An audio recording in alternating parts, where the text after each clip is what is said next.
Hi guys, I'm Adam Wilbourn from WhatCulture. He's Michael Hamflett from WhatCulture. Money in the Bank is this weekend and we are here to bring you our predictions. Without further ado, Hamflett, let's dive straight into it. Let's start with the first Money in the Bank ladder match, the women's match, featuring Tiffany Stratton and 5 other people, because can you see anyone else winning this match other than Tiffany? Yes. Good. Okay, I should run through the other people. That's very rude of me. Not just saying it to be different. Yes. Io Sky, Lara Valkyria, Naomi, Zoe Stark, and of course, Chelsea Green. Look, there's overlapping content taking place across all of WhatCulture towers. It's a big weekend. It's part of the Fed Hot American Summer, right? Oh yeah, the next night is NXT Heat Wave. Nice. It's in Canada as well, but it's there, you know. Oh yeah. However, we're going to go deeper into this on the WhatCulture Wrestling Podcast channel, wherever you get them. But stick with this because I'm going to give the prediction and then flesh out a bit more on there. I think they're going to go with Chelsea Green. Really? Yes, I do, and not just because of the colours of the briefcase and the branding of the show. Look to her qualification for this match for evidence of how much people would take this as one for the future. Like, you've seen the very subtle evolution of Chelsea Green from a total comic relief character to a comedy character to a serious character with a comedic edge. And those are important steps to take if you're someone like Chelsea Green. She has gone from being somebody that is there for pipe and nivin to be the serious to her silly. She has gone from just arriving in the ring and doing 10-second jobs to Charlotte Flair or whoever, to somebody that fans have grown to really become fond of, and it's a real bond at this point. That was the reflection of the victory. And think about it like this. Yes, she wins Money in the Bank here in July 2024, but that means she doesn't need to cash in until July 2025. Good point. You have all the time to take what's left of Chelsea Green as a heel and just sand it away, smoothen the edges, give people more and more reason to be loyal to her, more and more reason to make her a babyface, and then by the time comes for a cash-in, gone are the days where she's probably holding it in fear because Nia Jax's champion or whoever's got the belt is too terrifying to cash in on. No, by the time it comes for her to actually cash in, she'll be beloved enough for people to want to see it. Cashes in on Jay Cargill on the Raw after WrestleMania for payback for this year. Oh my God. And the pop on the night in Canada, of course, would be absolutely, you'd hear it from here. She got a huge reaction when she qualified. That's a good point. This is it. It's we talk about home nation wrestlers and WWE in this era. She's one. It's a great prediction. It's wrong, of course, because it's going to be Tiffany Stratton. I think ever since Tiffany Stratton moved to the main roster, I would have put money on her becoming Mrs. I never know which one it is. Money in the Bank. It just makes sense. She can obviously have a pink briefcase. That's not the only reason to give it to her. She's phenomenally talented. And I just love the story. I've talked to you about this a lot on our SmackDown Preview and Review podcast of Nia Jax defeating Bayley to become the SmackDown Women's Champion. And not necessarily Tiffany immediately cashing in, but they've established that Nia and Tiffany are the queen and potentially the princess of the blue brand. And I just like the idea of Tiffany eventually. I don't know when it's going to be, and she's another one of those people who, I like it when someone holds the briefcase for quite a long time. They had a checkered history of the women's Money in the Bank ladder match, Money in the Bank contract, being cashed in within 10 minutes of it happening, basically. Carmella, and then nothing for years. Yeah. And she's it's one of those ones where Tiffany could cash in on the night against Nia Jax and you wouldn't think anything of it, but she'd also arguably could be kept in reserve, a bit like Damian Priest, I suppose, of if anything goes wrong, we'll just have Tiffany cash in because she's going to be world champion within the next year anyway, and this is a hell of a way to set it up. I think outside of those, maybe Lyra Valkyria is the other outside bet. I don't see Naomi, Zoe or Io. Obviously, Io had it previously, but yeah, I don't. Maybe Naomi, but I don't see it. I think Tiffany's strong favourite here. Perhaps this isn't the place to go forensic on every individual competitor's chance, but bear in mind that Valkyria doesn't need the ladder to get the briefcase. She can just fly up. She is a bird. So, yes. Got to consider it. What's it called? I always get confused between Nightbird and Nightwing. One of them's the Bray Wyatt things, one of them's her finisher. Yes. The good thing about, obviously, Lyra Valkyria is that if Shawn Michaels had tried to turn her in the barber shop, she's just flown out the window and flown away. So got confused for a bit, then flown away. Yeah. We'll sort of top and tail this with the Money in the Bank ladder matches. We have no idea what the card's going to look like. I'm not suggesting it necessarily looks like this, but anyway, the next match we move on to is Bron Breakker killing Sami Zayn. Intercontinental Championship. I mean, he's promised to retain, has Sami, but Bron Breakker literally breaks people's ribs with that spear. Do you think Bron Breakker's going to win the Intercontinental title? Yes. Right. Let's see if we can make it through this entire card with a reverse sweep where we agree on nothing.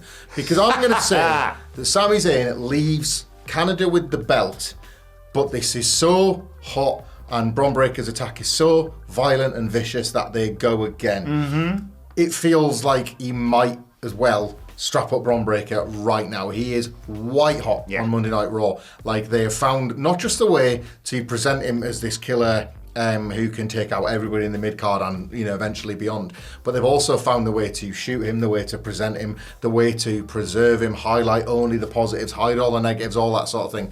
And in Sami Zayn, they've got such a unique dynamic as opposed to everybody else that Bron Breakker's faced, because at this point, everything that you've seen of Breakker has made people kind of fear him or be wary of him. Sami Zayn, too gutsy for that, too bold for that, too brave for that.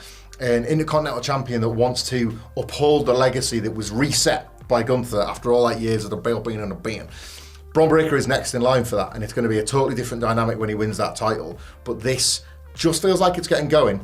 Yeah, it is early days, I'll give you that. And on a night where I feel like finishes are assured in every single other match on this card, it's not going to feel egregious, but the beatdown on Sami Zayn, another Canadian in Canada, absolutely will do. There is, we talked about this recently with CM Punk in Chicago. If you're going to get heat, and just get heat for the sake of a story, get it in the place where you're going to get the most heat. And Saturday is probably the best opportunity. Bron Breakker will become the next Intercontinental Champion, but I think it might be one more show on from here. Yeah, we're trying to free Sami Zayn up for a potential Bloodline versus, Bloodline match. Yeah. A little bit later on in the year. I love Sami Zayn. Obviously, we were very lucky to be there when he finally ended Walter's streak and became Intercontinental Champion. It's not like his time has run out with the IC title. I just feel like he's undeniable Bron Breakker right now, and I like the idea of, bloody hell, this guy's only just arrived and he's already beaten Sami Zayn for the IC title, who had to go through all that to beat Gunther. Yeah. Plus, if you put it on Bron, then that, spoiler alert, I'm not putting Chad Gable with the briefcase later,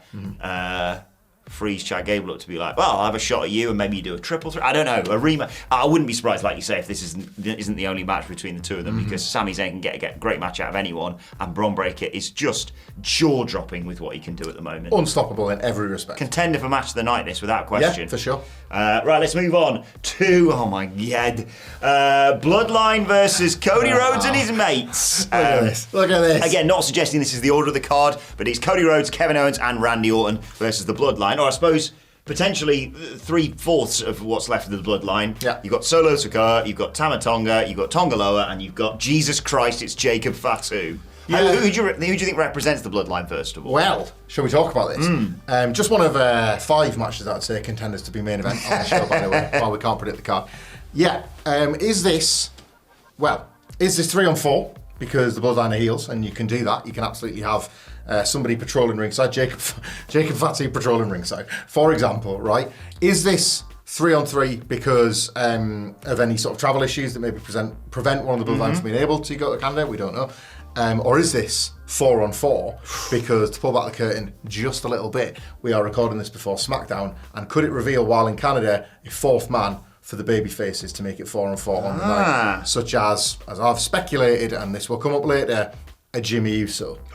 Him being in Canada over that weekend could have implications in multiple areas, shall we say, of Money Back, not least with SummerSlam on the horizon and the presumed at this point Solo Sikoa, Cody Rhodes world title match at SummerSlam itself. I think this one we might agree on, because I feel like the babyfaces lose this to set up Solo saying, not you don't have to necessarily have Solo pin Cody. Nope. But I think we know who will win over him. I think we know who's getting pinned here. Who's been pinned lately on television? Who's more than once had designs on the WWE title, and what do we always say? When a heel turn is coming, when any kind of major character shift is coming, that is the best time to beat a guy. Randy Orton is getting pinned, I think, by one of the members of the Bloodline. I wouldn't be surprised if it's Solo, but also if it is Jacob Fatu in the match, it could be him. Ultimately, look, yes, right now we are dealing with the Bloodline and Cody.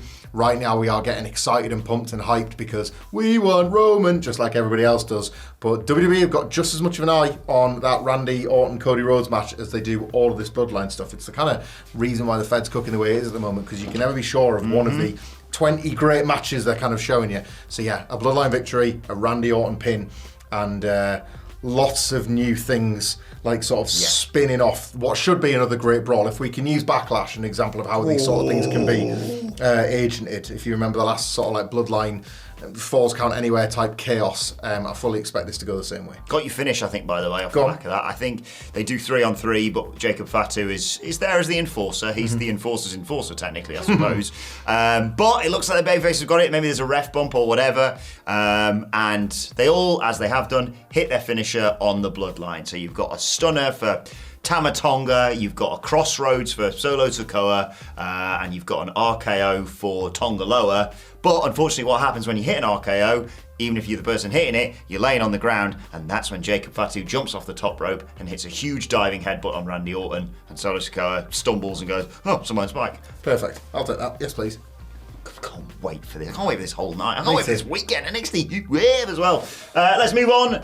Right, all on the line here. Obviously, Damian Priest has put the World Heavyweight Championship on the line. But if Damian Priest wins, he obviously retains the title, but Seth Rollins can no longer challenge for that belt whilst Damian Priest is champion. However, if Seth Rollins wins, not only does he become champion, but Damian Priest is GGOONNEE Goni from the Judgment Day. Again, this depends on the placement on the card because the Money in the Bank may factor into this, which we'll get to. Indeed, yeah. Somebody has called their shot involving this if they were to win Money in the Bank on this very night, so we'll get to that later. But let's assume that's not how that plays out and we get just this match for this match.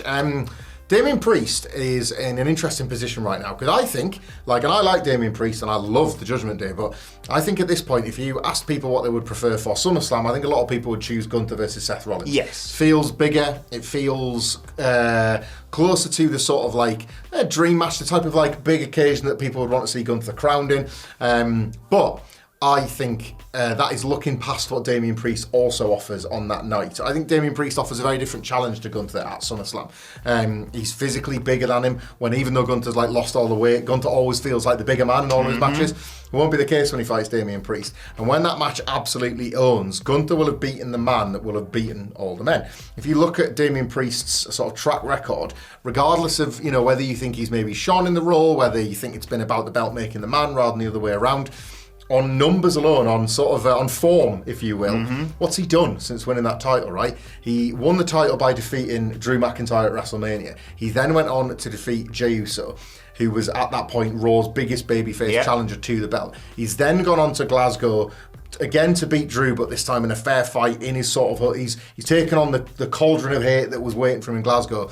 And now he kind of ticks the last one off the list in Seth Rollins. He's basically, other than the injured CM Punk, ticked off one by one. Tick, tick, mother, tick. It's sort of Raw's top tier. So almost only Gunther remains. So what you've done there is flip the conversation a little bit from, it's Gunther's big title fight to, it's the last one for Damian to beat. And then there's your stakes for that SummerSlam match. So I think Damian Priest does win this one unless they go down the Money in the Bank route that I guess we're about to get to next. Yes, I agree. I think Damian Priest wins this one. It's a weird stipulation for Seth, obviously, because we anticipate that unfortunately Gunther leaves. Unfortunately for Damian Priest, Gunther leaves SummerSlam as champion, so he's basically not allowed to challenge for the title for a month or something. I have a booking idea for this because I still think, despite the fact that Damian Priest wins and is staying in the Judgment Day, this is the beginning and end of the Judgment Day. Obviously, you got Liv Morgan. You fingers crossed anticipate Rhea Ripley returning to challenge her probably at SummerSlam, which is going to have an incredible card with the title matches we already know about, of course. But I think someone from the Judgment Day, probably Finn Balor, but let's say Finn Balor via Liv Morgan or however you want to do it, because I'm fairly certain, if I remember rightly, Damian Priest said, I don't want any flipping Judgment Day guys interfering in this match. I want a fair fight with Seth Rollins. And that's exactly what's going to happen until Carlito involves himself in it. According to Damian Priest, he's not in the Judgment Day, of course. Your words, not mine, Damian. I was playing as you. I just think, I think there's lots more you can do, and you want to get Finn Balor alongside Rhea versus Liv, with probably Dom as the special guest referee. You also want to get Finn versus Damian, and you want Damian to hold the title a little bit longer, and then Finn strikes when Damian's his weakest, i.e. he's just had to fight bloody Gunther, mate. Let's just talk a little bit briefly on Seth Rollins not being able to challenge this title, because I do understand the complaints about the stipulation. What if he looks upon Raw and he doesn't think, well, Gunther's going to win in a month. He thinks, I've got no business I can conduct here. And he decides to go over to SmackDown to help the baby faces he has been Kevin Owens is his best friend, right? He was Cody Rhodes' Shield at WrestleMania. And Randy Orton, water under the bridge, goes over to help the baby faces against who? The Bloodline. And then who returns as part of that? Roman Reigns. And oh my God, well, what are we going to do about this? Because we've got to work together, and instead we just want to kill each other after WrestleMania, etc., etc. And you've still got Seth and Cody on the same brand for another match between them. Got the opportunity to bring somebody over to Raw for that. Seth doing this is kind of a bit of a callback to Cody doing it himself. He's like, Cody, you know what the situation feels like. You put yourself in it once before. Like, this could be the end of Seth on Raw for a while. And this is almost his way to, I know it's not leaving the company, but it's losing on the way out kind of thing. Ahead of moving to SmackDown, which also keeps him separate from CM Punk for when the Drew McIntyre feud concludes. Speaking of Drew, let's talk about the men's Money in the Bank ladder match. You mentioned Drew McIntyre. Carmelo Hayes, Chad Gable, Jey Uso, and Andrade. For the first time in a long time, I said this to you and Sidge on the pod, I could make an argument for every single one of these men leaving as Mr. Money in the Bank. It's rare you can actually do that. I think a lot of the time you're like, yeah, they could do it, but I don't really see the storyline there. Every single person I could see leaving with this briefcase. Except Andrade. I've... Triple H loves him. He does. I've basically done this pitch now on about 300 videos, so there's going to be no surprise to anybody that subscribes to us. It's Jey Uso for me. And it's because I think there is more to this than just a man wins a briefcase and a man eventually cashes in and wins the world title. I think they have tried, look, Jey Uso's not having amazing singles matches, but what they have done at least is shown you him getting title shots and just falling short. He was the Intercontinental title against Gunther back when he was still feuding with Jimmy. He loses to Damian Priest at Backlash. So the one goal that he's had all this time is to win the singles title. And having that briefcase theoretically gets him as close as he's ever going to get to it. He's been all over the marketing for it. It's also a way to give him a belt without giving him a belt. Yeah. It kind of solves a bit of a problem they've got with Jey Uso as one of their very top stars. He's not a nearly man now. Yeah, he can get it done. He's there to get it done. But really what you're doing is keeping that briefcase warm for when, speaking of warm, we've all got warm feelings when the Bloodline have reunited, when the Usos have reunited, and he does right by his brother. And he exercises the kind of new rule that's been introduced per Austin Theory's United States title cash-in, where any belt's fair game, and they cash it in together. Him and Jimmy cash it in maybe at WrestleMania in a year's time or something. In the short term, he's obviously talking about becoming a singles champion. Long term, something nicer, something different. I like that. I don't think it's going to happen though. No. I'll run you through, in fact, everyone else. Go on then. Because start with Andrade. Andrade is Triple H's guy, and they're going to try and, as with people that they've got, I know he was from WWE, but so was Cody Rhodes, but like people they've brought back from AEW, they want to showcase, come here and big things happen to you. Yeah. Give him the briefcase. He's another one of those ones you can just go, just let him have the briefcase and then we'll use him as and when we need it. It's a bit lazy, obviously, but like, it's Andrade. I love that spinning back elbows is one of the most devastating things in all of wrestling, and it just is it's a sign of like, you're not just going to be mid-card Andrade as you were the last time you were here. Jey Uso you've kind of covered. Chad Gable, probably Wyatt Six involvement in this, but if not, if you don't want to see Chad Gable as world champion one day, chances are I don't care for you as a person. It's Chad Gable. Sorry, just to cut in there as well. The Wyatt Six could stop Jey Uso. Yes. This week it was made very clear that when they're talking about family and going it alone and stuff, was Chad Gable the red herring for Jey Uso the real target? Why? Because he nicked the Fireflies. Yeah. It could have been being built in all along. LA Nia was fingertips away last year, and people were really pissed off that he didn't get it, and so it kind of makes sense to put it on him. Mello, you're probably thinking, how on earth does he do it? Well, I'm glad you pointed out that thing about the Wyatt Six and Jey Uso, because basically I can make a point for someone taking everyone else out of this match. Andrade's got his issues with Santos Escobar, Jey Uso and Chad Gable, Wyatt Six or Bloodline stuff potentially. LA Knight, Logan Paul, it's right there. And Drew, who could get involved with Drew and cost him the briefcase? I wonder. We'll get to him in a second. So there is a scenario that I see where they all get taken out of the match. Mello goes, oh, cool. Climbs up, grabs the briefcase, and acts like he defeated 5 of the men rather than just got incredibly lucky. And he's just doing this, really arrogant thing on SmackDown, which I really like. I really like Mello from his days in NXT, of course. But that brings me to the person I think who may well win on Saturday night, Drew McIntyre. Yes, Punk, I know, but maybe you do the story of Punk's not fully recovered from being killed in Chicago by Drew McIntyre. And Drew, like you say, you could reorder this. I'm not saying this is definitely going to be the main event. Drew wins. Drew's got the briefcase. Drew's called his shot. and either he's unable to cash in as a result of Punk interference subsequently, because Punk's like, I like Money in the Bank, I've won it twice if you remember, I'll let it happen, but I'm not going to let you just get away with everything considering what you did to me. Or he literally costs Drew yet again involving a cash-in, waits till Drew's done it, or, as I've suggested to you and Sige actually, you know the scene, right, Damien Priest or Seth Rollins, doesn't matter, they've won, but they're bloody knackered after the match, and Drew's like, I've seen my opportunity, the referee's been knocked down for whatever reason, I don't know, Dominic Mysterio came in and did something.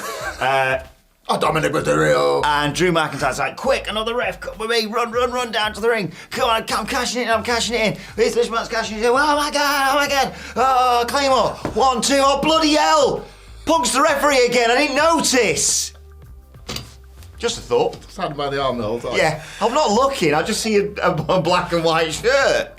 There's people in there. They're being the referee shirt. No, there is a... Drew feels a good candidate for Money in the Bank though. There's one more option as well that we haven't considered about Drew winning. He calls a shot and does it. Yes. CM Punk's injury recovery remains, what we know is that he's not cleared and the rest remains unclear. So while we presume SummerSlam is on the cards, it doesn't have to be. If he's not fully fit, oh no, that will damage the quality of the feud of the year. We just keep waiting for this match and it stays absolutely goated. And Drew Gunther is your SummerSlam title. Jesus. You know? They had the SummerSlam match last year, underwhelmed slightly, but 1 year later and for a belt, they've got some point to prove, all that kind of thing. He could just do it. Yeah. And he gets his night finally. And the idea, finally everything I deserve. How'd you do it? Shut up and cash in. Karma because of what happened at WrestleMania. Sometimes these awful people have to get their good night. You know what I mean? It has to go right for them every now and then. So a lot of drama, a lot of excitement. I love the pitch of dragging CM Punk to the ring and referee shot. Oh no, this is the one thing we didn't want to happen. Yeah, but I'm a sentimental guy at heart, and this Bloodline reunion. I like it. The Bloodline versus the Good Line has really sort of got me really sort of back re-enthused and all that. But let us know your thoughts, your predictions in the comments section below. We'll of course bring you all the fallout from Money in the Bank in the next few days as well. But for now, this has been our Money in the Bank predictions. If you want to watch something else Money in the Bank related, why not check out this video right here? We'll see you soon.